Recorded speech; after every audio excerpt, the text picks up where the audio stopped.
I was always in a house with music. Like, my mother always had records on. My father always had, like, classical music playing. And it was, like, some diverse, like, I would, like, look at, like, the really, like, American homies, and they'd be listening to, like, Led Zeppelin and, like, you know what I mean? Like, shit that your dad would listen to in the garage as he's, like, changing his oil. And I remember listening to, like, Aretha Franklin and, like, Destiny's Child. And my father would play, like, Patsy Cline and, like, opera music. You know what I mean? So I got, like, I was exposed to a lot of different corners of music, and my siblings showed me, like, Rage Against the Machine and, like, rock shit, you know? So I was really fortunate to be in a house that had, like, music constantly playing.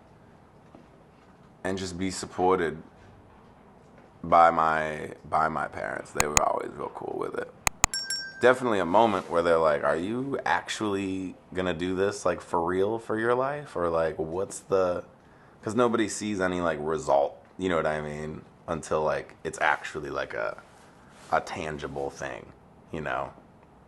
And to your parents, I think the first time my mom saw, like, it was, like, a real thing that I was trying to do was, like, seeing me live, you know? And she was like, oh, like, this is what you're supposed to be doing. I always knew... I remember watching, like, an old Will Smith fucking video. And I was like, whoa, if he can do it, like, I can do it. But it was just an outlet that I found myself in, like, learning how... That's how I could express myself. And it was just always... It always felt like a home. You know what I mean? Like, it always just felt like something that I could... I just always ended up back there.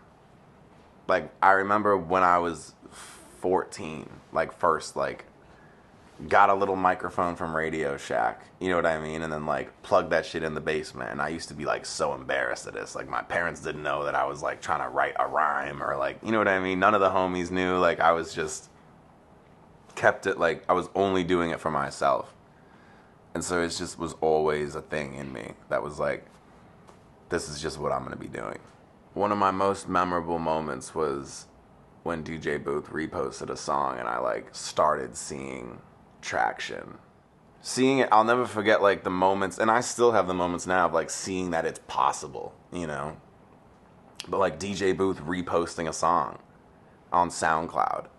And it was when they would reshare something or post it to their website and it would just get, like, views. You know what I mean? Like, people would just see it. And I just remember, like, refreshing that shit and being like, whoa, like, this is, like, these numbers are people, you know what I mean, that are listening to it. And the most memorable shit was just, like, seeing it get attention and seeing it, like, actually come to fruition and actually, like, seeing it become something that's just real. A meeting, like, a homie got me this meeting with his manager at the time, and then I'm, like, sitting in this meeting as, like, a fucking kid. Like, I was, like, 20 or not even or some shit. And I remember, like, learning what I didn't want, you know, by that meeting, because I'm, like, talking to the manager and he's like, well, how are you, like, making money right now? Like, do you have merch? Like, are you playing shows? And I was like, no, like, we're just making music, you know, thinking in my head, like, that's enough.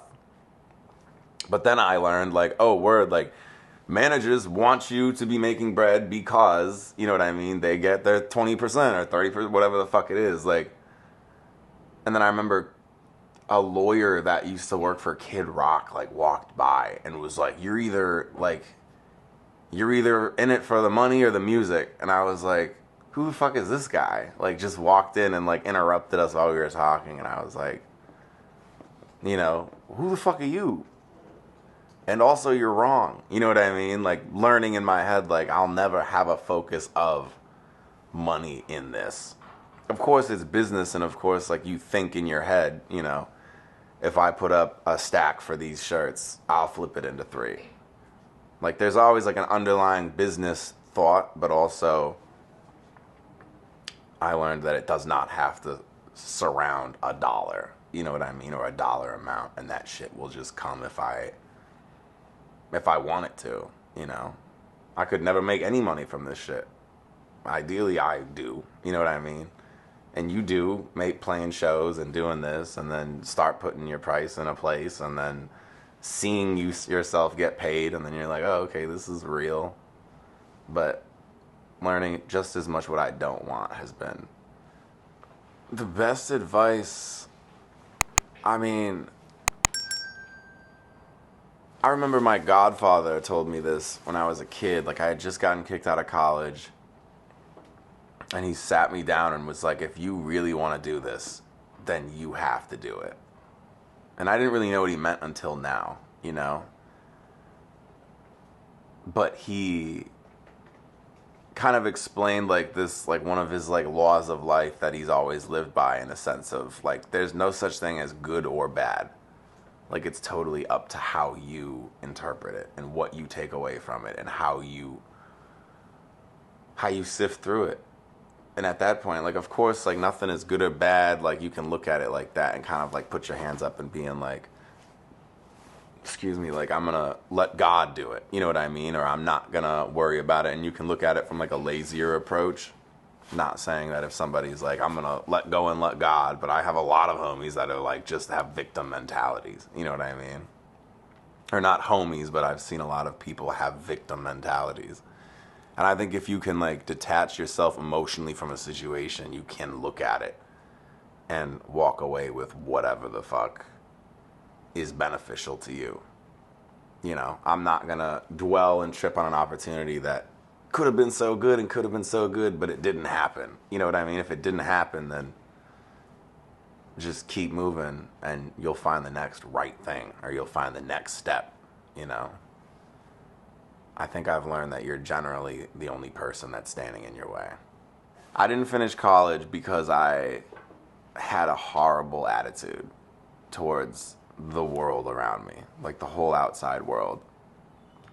From teachers to students to like assignments, like I couldn't understand why I was there, and I didn't understand why I needed to take that step. In my head, I thought I needed to go to college for music, when in reality, it's like, no, you just need to live your life and then spend your 10,000 hours getting better at rapping, and then they both go hand in hand. And I just got kicked out of college because they were like, you're not learning anything. And I got kicked out with a 0.6 GPA because I just stopped going to class, and I was just like running around Chicago like, I don't give a fuck about school. And they were like, well, you gotta go because you're making us look pretty bad with your 0.6 GPA. I saw school be a crutch for a lot of people who were scared of jumping straight into life. So then recognizing that and being like, yeah, it's a scary thing, you know what I mean? But some people are never lucky enough to have the opportunity to go to college in the first place, you know? So it was even more motivating to leave school because you don't have that safety net and you don't have that cushion and you don't have a cafeteria anymore that you can just go and scan a card and just go and eat, you know what I mean? Of course you're paying for that, but like, there's no safety net, there's no cushions. It's like sitting on a couch with no cushions when you leave school. You know what I mean? The frame is still there, but you're not comfortable until you go and you figure out what the fuck kind of cushions you want and what it's gonna look like, and then you get to pick the color of the fabric later on when you get all your shit. You know what I mean? Straight. I'm WOES and you're checking out 24/7 HH.